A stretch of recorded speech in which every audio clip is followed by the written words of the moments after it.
कभी हंसना है, कभी रोना है, जीवन सुख दुख का संगम है। हेलो एवरीवन, एक बार फिर आप सभी का जेडपीएस मैथ्स ऑनलाइन क्लास में स्वागत है।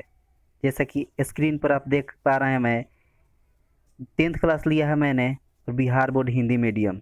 बेसिक कंसेप्ट मैंने लिया है वास्तविक संख्या का, नंबर सिस्टम का जो होता है बेसिक कंसेप्ट, उसको मैंने लिया है। आज हम लोग जो है बेसिक कंसेप्ट सीखेंगे। उसके बाद अगले वीडियो से मैं आपको चैप्टर वाइज आपको प्रश्न का हल करके दिखा दूंगा और सिखा भी दूंगा। तो चलिए शुरू करते हैं। आगे है आपको रियल नंबर जो पढ़ना है उसमें को मैंने लिया है रियल नंबर वास्तविक संख्या का बेसिक कंसेप्ट। देखिए सीधे चलते हैं। वास्तविक संख्या क्या होती है कि परिमेय संख्या और अपरिमेय संख्या के संग्रह को हम क्या कहते हैं? वास्तविक संख्या। जो भी परिमेय संख्या होती है और अपरिमेय संख्या, उसके कंबाइन को, संग्रह को, कलेक्शन को क्या कहते हैं? वास्तविक संख्या। तो चलिए हम सीखते हैं पहले संख्या के प्रकार से। तो संख्या के प्रकार में पहले पढ़ना होता है प्राकृतिक संख्या, नेचुरल नंबर, पूर्ण संख्या जो होल नंबर होता है, और पूर्ण संख्या में आ जाती है आपका सम संख्या, विषम संख्या, भाज्य संख्या, अभाज्य संख्या। उसके बाद पूर्णांक पढ़ना होता है, फिर परिमेय संख्या और अपरिमेय संख्या। और आपके चैप्टर में इन दोनों का बहुत ज़्यादा रोल है। किसका किसका? परिमेय संख्या और अपरिमेय संख्या और पूर्णांक का भी।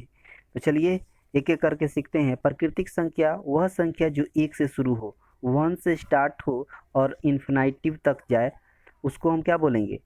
प्राकृतिक संख्या। कहाँ से स्टार्ट हो? 1 से स्टार्ट हो, 1 2 3 4 5 6 7 ऐसे ही डॉट डॉट तक बहुत सारी संख्याएं होती हैं। ये सब के सब क्या होती है? प्राकृतिक संख्या। अगला देखिए, पूर्ण संख्या कौन होती है? जो 0 से स्टार्ट हो, यानी 1 से जो स्टार्ट होगी वो प्राकृतिक संख्या, और वही संख्या में अगर 0 पहले लिख देते हैं और 0 से स्टार्ट हो जाती है तो उस तरह की संख्या को हम क्या कहते हैं? पूर्ण संख्या कहते हैं।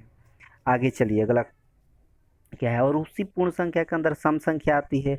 वह संख्या जो 2 से पूर्णतः क्या हो? विभाजित हो, पूर्ण रूप से विभाजित हो जाती है, उसको हम क्या बोलते हैं? सम संख्या। अगर सरल शब्दों में कहें तो वैसी संख्या जो 2 से क्या हो? विभाजित हो, या यूं कह सकते हैं कि सरल शब्दों में कि जो 2 के पहाड़े में आता हो, ऐसी संख्या जो 2 के पहाड़े में, ये सब के सब 2 के पहाड़े में आएगा तो इसको क्या कहेंगे? सम संख्या। आगे विषम संख्या, जो सम संख्या के ठीक अपोजिट होता है, इसका ठीक अपोजिट होगा, जो 2 से पूर्णतः क्या नहीं हो? विभाजित नहीं हो, 2 से पूरा भाग नहीं लगे, जैसे 1 3 5, इसमें भाग लगेगा लेकिन पॉइंट में आएगा, पूरा नहीं कटेगा, कैंसिल नहीं होगा पूरा। इसीलिए हमको क्या इन सब संख्याओं क्या कहेंगे? विषम संख्या। आगे देखिए, भाज्य संख्या होती है जिसका खंडन 1 से अधिक किया जा सकता, मतलब खंड का मतलब 4 है, यहाँ पर 4 लिया है मैंने, फैक्टर करेंगे तो क्या होगा? ये होगा। या यूँ अगर सरल शब्दों में इसको कहिएगा तो वैसी संख्या जो दूसरे पहाड़ा में आए, खुद के टेबल में भी आए और दूसरे के टेबल में भी आए, उसको क्या कहेंगे? भाज्य संख्या, या जिसका खंडन किया जा सके, जिसका ब्रेक किया जा सके। आगे है अभाज्य संख्या। अभाज्य संख्या जिसका ब्रेक नहीं किया जाए, जिसको खंडन नहीं करेंगे, फैक्टर नहीं हो सकता, इस सब का फैक्टर नहीं होगा। अगर सरल शब्दों में कहिएगा तो ये खुद के टेबल में आएगा, यानी खुद के पहाड़े में आएगा, किसी दूसरे के पहाड़ा में नहीं आएगा। 1 नहीं लिखेंगे, 1 इसलिए नहीं लिखेंगे कि 1 न तो भाज्य होते न अभाज्य, ये किसी भी संख्या में भाग लग जाती है 1 से, इसीलिए 1 नहीं लिखेंगे। समझ गए? आगे देखिए, पूर्णांक क्या होता है? वह संख्या जो धनात्मक, ऋणात्मक और शून्य हो, मतलब जिसमें निगेटिव भी संख्या आ जाए, 0 भी आ जाए और पॉजिटिव भी संख्या आ जाए, तो उस तरह के संख्या को हम पूर्णांक कहेंगे, इंटीजर। आगे देखिए, आगे परिमेय संख्या आ गई। यहाँ से आपका असली रोल खेल शुरू होता है, जिसको यहाँ से आपको पढ़ना है। वैसी संख्या जो p/q के रूप में लिखा जा सके उसको, और जो क्या हो? p और q पूर्णांक हो। पूर्णांक मतलब जो 0 भी हो सकती है, माइनस और प्लस तीनों हो सकती है, और q कभी 0 नहीं होगा, मतलब p/q, ये वाला q के जगह पर ये 0 नहीं, क्योंकि इसको अगर ये 0 हो जाता है तो ये अपरिभाषित हो जाएगा, इसका कोई मतलब नहीं रह पाएगा, इसीलिए नीचे वाला कभी 0 नहीं होगा। ऊपर वाला 0 हो सकता है। 0 क्यों होगा? क्योंकि पूर्णांक की बात कहा है और पूर्णांक में 0 होता है, पूर्णांक में 0 होता है। तो देखिए, पॉजिटिव हो सकता है, निगेटिव भी हो सकता है, और ये भी √4 भी हो सकता है। √4 परिमेय होगा, √5 नहीं होगा, इसके बाद समझा रहे हैं क्यों नहीं होगा। √4 होगा क्यों? क्योंकि इसका वर्गमूल निकल जाएगा 2। अंडर रूट वाली संख्या हमेशा अपरिमेय होती है, लेकिन यहाँ अंडर रूट में 4 दिख रहा है फिर भी परिमेय है। क्यों? क्योंकि इसका वर्गमूल निकल जा रहा है। अब देखिए, ये भी परिमेय कहलाएगी। कौन? जो आपको 1/3 रेकरिंग हो। रेकरिंग का मतलब पॉइंट के बाद लगातार वही संख्या बार बार रिपीट करे। देखिए 3 रिपीट कर रहा है, इसी को हम इस तरह लिख सकते हैं 0.3 बार बार दे सकते हैं।